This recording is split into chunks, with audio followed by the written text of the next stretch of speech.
Today we have the 2019 BMW 1 Series. This vehicle has done just over 48,000 miles.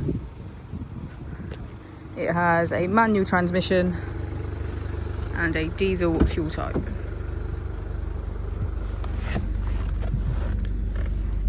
To the left of your steering wheel, we have cruise control as a feature, as well as our keyless ignition.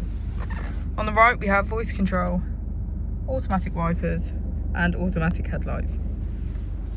Moving on to our screen, we can access media, communication, map, and navigation. If we put the vehicle into reverse, we can see that it comes with front and rear parking sensors. Just below our screen, we have our AC with heated seats on either side. If we press our mode button, we can switch between our 4 different driving modes: Sport Plus, Sport, Comfort, and Eco Pro.